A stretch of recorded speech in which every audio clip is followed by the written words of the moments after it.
Bonjour Philippe, bonjour André. Bonjour. Bonjour. Bonjour Sylvia. Merci d'être avec moi cet après-midi. Donc on va se voir quelques minutes. L'objectif c'était que vous nous reprécisiez un petit peu comment fonctionne aujourd'hui la filière porcine, comment elle est organisée, quelles sont ses différentes exigences et voir comment nous, ENAF, on s'inscrit dans cette filière, quelles sont les choses qui nous sont propres, comment on fonctionne avec les éleveurs, les différents intervenants de cette filière. Donc, juste pour resituer le contexte, donc Philippe, toi, tu es directeur des affaires scientifiques ici chez ENAF. Et André, André Sergent, tu es l'un de nos fournisseurs de porc. Tu as un élevage dans le Cap Sizun. Et tu es notamment président de la Chambre d'agriculture du Finistère. Donc, merci de ta présence, parce que je sais que tu es très occupé par ailleurs. Donc si on peut commencer cet entretien par une question qui est relativement simple. Aujourd'hui, alors André, tu seras peut-être le mieux parlé pour nous expliquer ça. Comment est-ce qu'elle est structurée la filière porcine de manière très globale? On sait qu'il y a différents intervenants, il y a des abatteurs, il y a des groupements, il y a des transformateurs. Comment est-ce que tout ça est structuré? Alors en fait, nous, les producteurs, nous sommes adhérents dans des groupements de producteurs. Okay. En Bretagne, il reste aujourd'hui, je crois que c'est 7 groupements de producteurs en tout. Donc il y a eu beaucoup de restructuration ces dernières années par rapport à ça. Et en fait, c'est quoi un groupement de producteurs? Un groupement de producteurs, c'est une coopérative à laquelle nous, éleveurs, on adhère et on signe un contrat. Et qu'est-ce qu'elle fait, cette coopérative, en fait, et ce groupement? Donc, ils interviennent dans notre élevage sur le suivi technique et sanitaire, notamment, de la partie élevage. Et chaque producteur est libre d'adhérer à tel ou tel groupement de producteurs.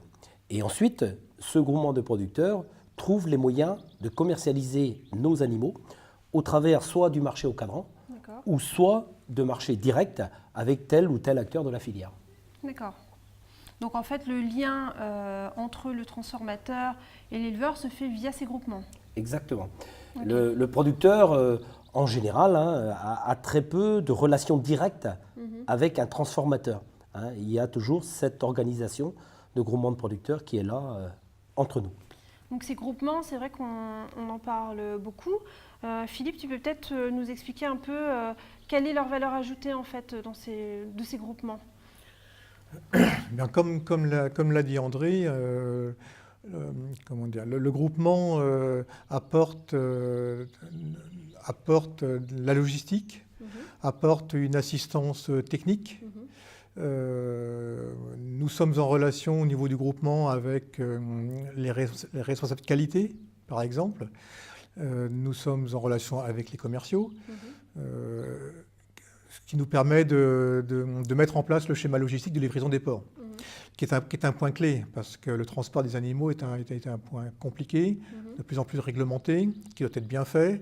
Et puis pour des raisons économiques, il faut avoir une logistique bien adaptée, c'est-à-dire qu'il n'est pas question de faire venir un camion avec 10 cochons, alors que les camions sont tous prévus pour transporter 100 ou 120 cochons. D'accord. Est-ce qu'on peut dire que les groupements, pour les éleveurs, ont une fonction support finalement? Ils ont une fonction support, pas qu'au niveau de la logistique, effectivement, comme tu le disais, au niveau de la qualité, ça apporte, c'est vraiment un maillon supplémentaire et nécessaire. Si oui, complètement, parce qu'en fait, il faut savoir que l'élevage de porc, a cette particularité c'est très technique pour mener un élevage de porc.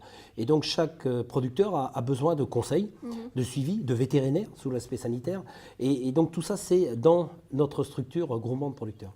Et chaque producteur ne peut pas avoir non plus son propre vétérinaire. Donc c'est pour ça qu'on est organisé de cette manière. Donc c'est un peu, si je fais le parallèle, c'est un peu comme nous en interne, on a finalement une direction qualité qui est importante. C'est un peu votre équivalent, tout à fait, que vous ne pouvez pas avoir en interne. Complètement.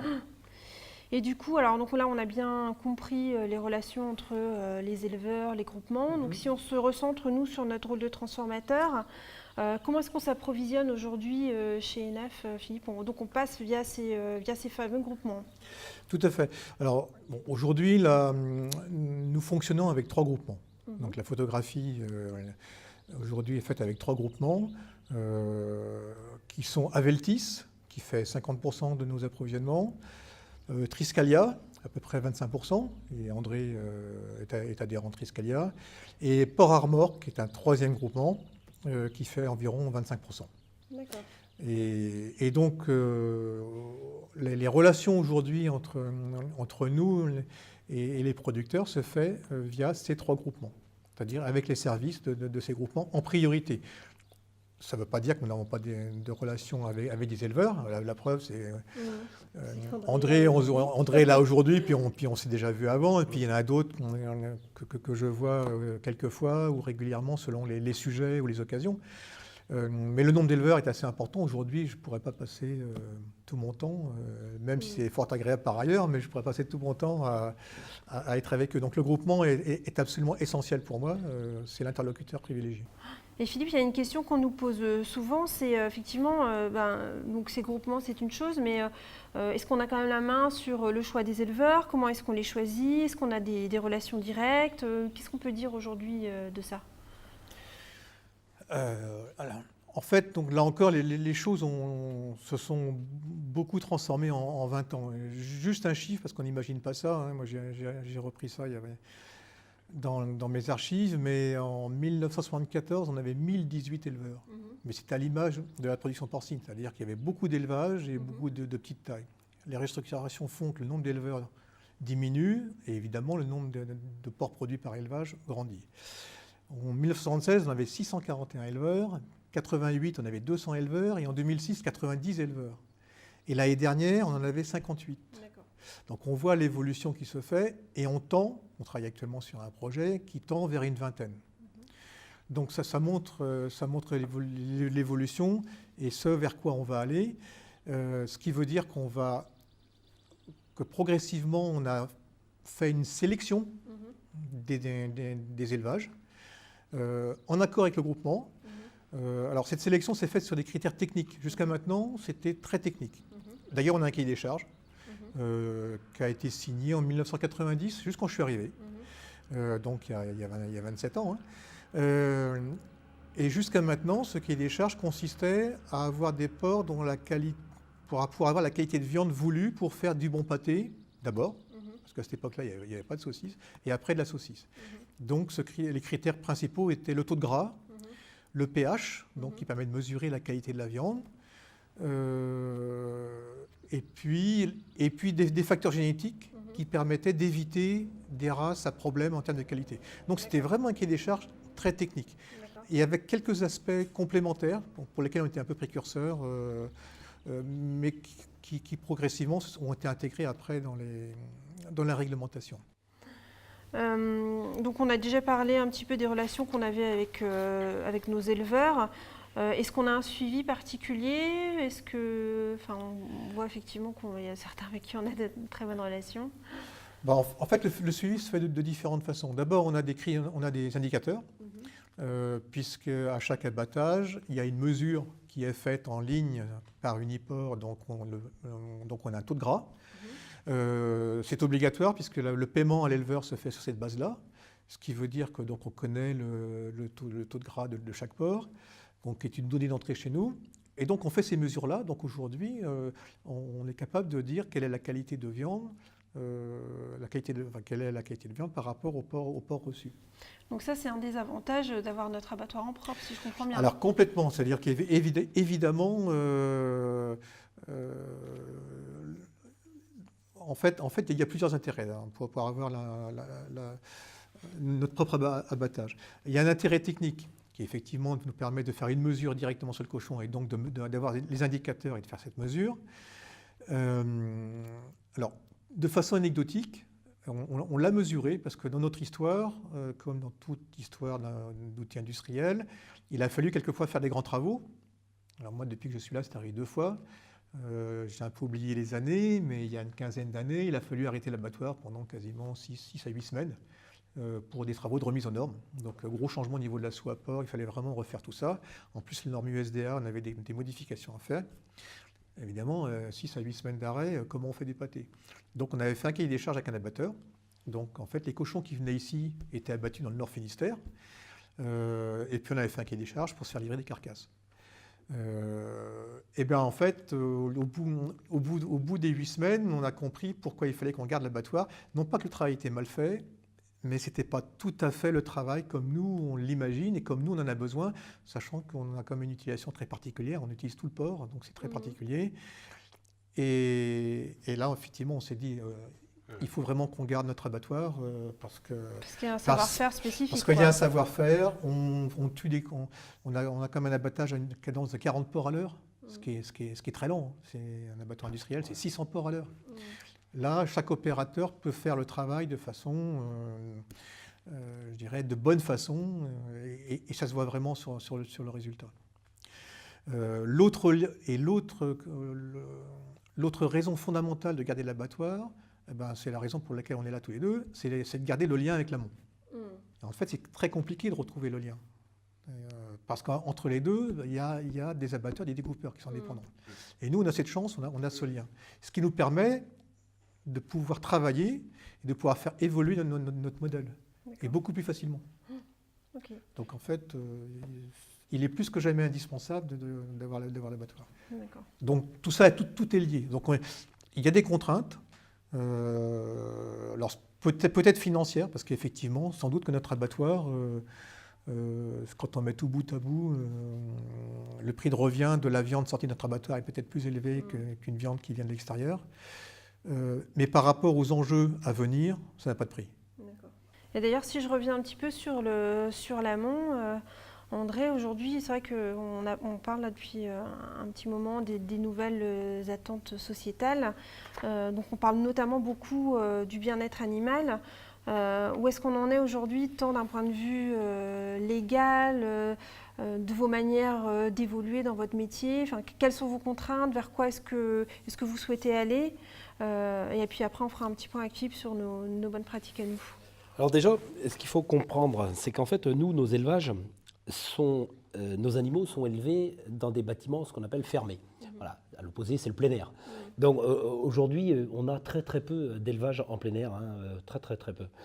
Et alors, pourquoi on est parti dans cette logique d'élevage fermé avec l'évolution du temps, sachant que même autrefois, il y avait un peu de plein air, mais il n'y a jamais eu vraiment beaucoup en Bretagne. Donc en fait, dans ces bâtiments donc, de porcherie fermés, effectivement, on a vu au fil de l'eau aussi apparaître des règles et des normes en lien avec le bien-être animal. Il y a une grande norme qui consiste à dire que chaque animal doit être élevé avec une surface minimale pour qu'il puisse se mouvoir. Donc voilà, là il y a des normes qui sont européennes, qui ont été dictées, que les éleveurs n'ont pas toujours compris à un certain temps, à un certain moment, voilà, et donc il y a eu par moments des... Bon, mais tout ça c'est maintenant rentré dans les mœurs, et donc il y a des directives très claires là-dessus. Et après, par contre, ce qu'il faut aussi comprendre, c'est que parler du bien-être animal, moi je suis extrêmement favorable. Par contre, j'accorde aussi de l'importance au bien-être de l'éleveur, et notamment dans ses conditions de travail. Et il faut savoir que nos prédécesseurs, nos parents, ont justement fait évoluer cet élevage en mettant les animaux en bâtiments fermés et même parfois en claustration pour justement ces fameuses conditions de travail. Et ensuite, avec le bien-être et les évolutions, je pense notamment aux nouvelles technologies que l'on a aujourd'hui dans nos élevages, on permet à nos animaux d'être quelque part libres dans le bâtiment et tout en, nous les éleveurs, ayant l'œil quelque part sur nos animaux pour bien les suivre dans leur croissance, dans leur développement et pour bien les élever. Donc c'est tout ça les évolutions. C'est pour ça qu'aujourd'hui on considère que le bien-être c'est complètement intégré, et pour nous c'est quelque chose d'ailleurs d'important pour la rentabilité de notre élevage. Parce qu'un animal qui n'est pas bien quelque part dans sa peau ne peut pas être productif. Et du coup ça ne peut pas fonctionner. Voilà. C'est pour ça que tout ça, ça a évolué positivement là, depuis maintenant quelques années. D'accord. Voilà. Et nous, en interne, par rapport à l'abattoir, on a aussi des bonnes pratiques, Philippe, par rapport au bien-être animal ? Ah oui, absolument. C'est-à-dire que ça commence, à vrai dire, le bien-être commence aussi déjà presque au départ de l'élevage. C'est aussi pour ça qu'on est sur un approvisionnement de proximité. On commence déjà avec un temps de transport qui est assez court. On les fait livrer la veille, ce qui veut dire qu'on prend le temps, je dirais, de ne pas les stresser, qu'ils se reposent, qu'ils puissent être au calme le plus possible. Évidemment, C'est aussi dans le but d'avoir une qualité de viande ultérieure de la meilleure possible. On a un douchage dans la soue en fonction des conditions météo, etc. Donc ça commence là. Et après, l'autre point clé, je l'avais évoqué tout à l'heure, mais c'est aussi, parce qu'à un moment donné, effectivement, il faut quand même se souvenir que l'abattoir, il va falloir abattre l'animal. C'est quand même la finalité, c'est que cette opération se fasse le mieux possible. Et là, c'est vraiment un point clé, c'est-à-dire qu'on a porté beaucoup d'efforts en investissant en revoyant le poste anesthésie saignée pour avoir une opération qui permette à l'animal de ne pas avoir conscience de ce qui se passe.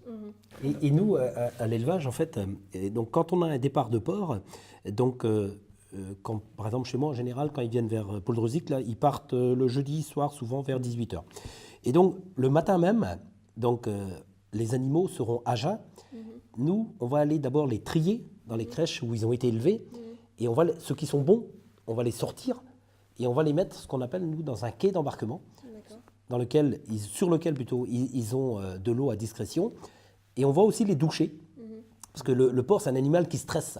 Et donc, le fait que nous, on les déplace d'un endroit à un autre, voilà, ils stressent, quoi. Et là, on va les doucher, ils se calment, et ils vont rester là avec nous entre 5 et 8 heures pour se calmer. Et comme ça, le chauffeur, il arrive, il ouvre la porte, et il embarque les animaux tranquillement pour ensuite... voilà. D'accord, donc il y a déjà ces opérations-là avant même... C'est toute une chaîne. Ouais. Et d'ailleurs, certains ne comprennent pas, mais moi, je suis fier le jour où je mets mes cochons sur le quai d'embarquement, alors que je sais à quoi ils vont finir, mes cochons.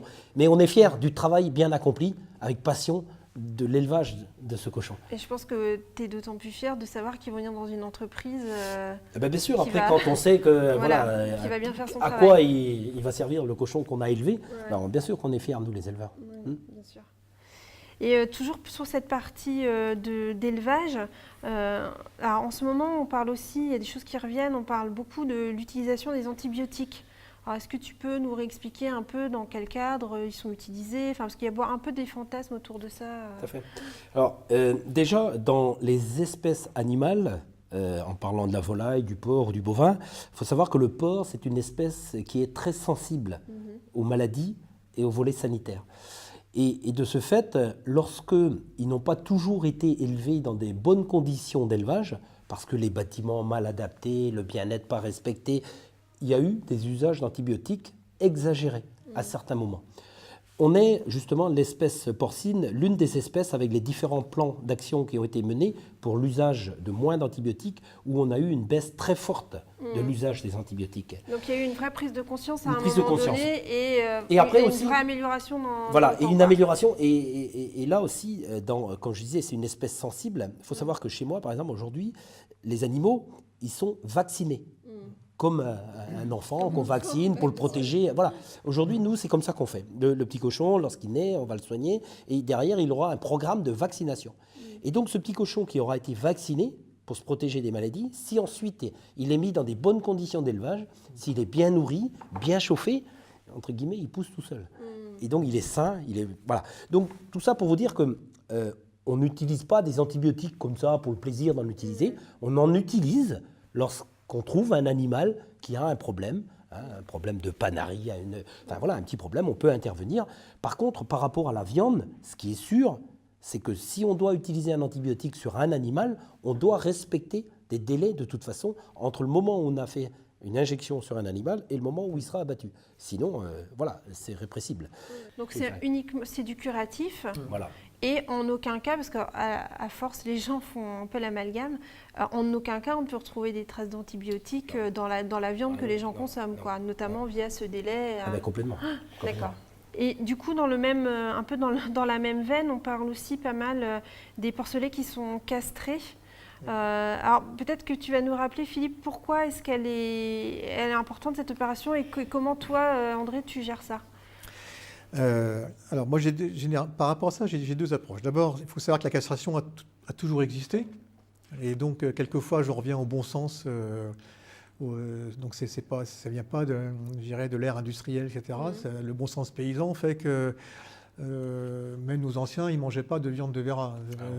Ça ne risque pas.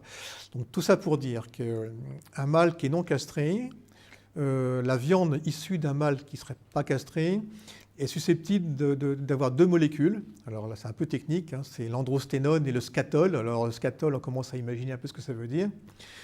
Donc voilà, si on ne castre pas les mâles, on peut avoir un pourcentage, X% de viande qui aurait ce défaut-là, qui est un défaut majeur. Voilà, qui a un défaut, en fait, pour expliquer, c'est un défaut d'odorat notamment, oui. c'est une viande qui ne sent pas goût, bon. Mais souvent, avant même de goûter, de toute façon, Ouais. alors je ne sais pas si tout le monde a fait l'expérience, moi ça m'est arrivé, c'est-à-dire que souvent on parle des lardons, parce qu'à la poêle on fait des lardons. Si on a des lardons qui viennent d'un porc de ce type-là, la cuisine, toute la cuisine la prend. Et c'est un défaut organoleptique. C'est organoleptique. Uniquement. Donc c'est pas sanitaire au Ouais. sens où on ne serait pas malade, mais c'est une horreur. Beaucoup d'études sont en cours au niveau de l'interprofession pour mesurer ce risque et pour voir si effectivement on pourrait arrêter de faire la castration.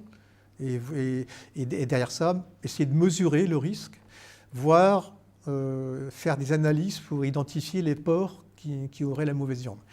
Alors c'est compliqué, il y a un projet Valorial labellisé dont les résultats doivent paraître cette semaine, pour essayer de trouver des méthodes rapides, parce que le problème c'est qu'il faut des méthodes qui coûtent pas cher, à 600 porcs à l'heure, enfin techniquement le défi est très compliqué. Dans la pratique, le projet n'a pas abouti pour l'instant, donc on n'y arrive pas. Donc, ce qui veut dire qu'aujourd'hui, on ne sait pas mesurer le risque de ce défaut-là. Donc aujourd'hui, ce risque, nous, tant que la science et tant qu'on n'aura pas trouvé de méthode qui nous garantisse l'absence de défaut, on ne peut pas imaginer peut pas s'en passer. Prendre le risque. Et c'est encore plus vrai depuis le développement de la saucisse. D'accord. Qui chez nous serait, voilà, sur un produit frais à cuire, le risque est encore plus important. Maintenant, si demain on trouve une solution, on est tous preneurs. De toute façon, même André, je pense que si demain tu arrêtes de castrer les cochons... Nous les éleveurs, en fait, justement, dès que tu nous dis on arrête de castrer, on serait bien sûr très contents. Donc, il faut savoir que voilà, ça se fait depuis très longtemps. Alors maintenant, pour nous, c'est une charge de travail.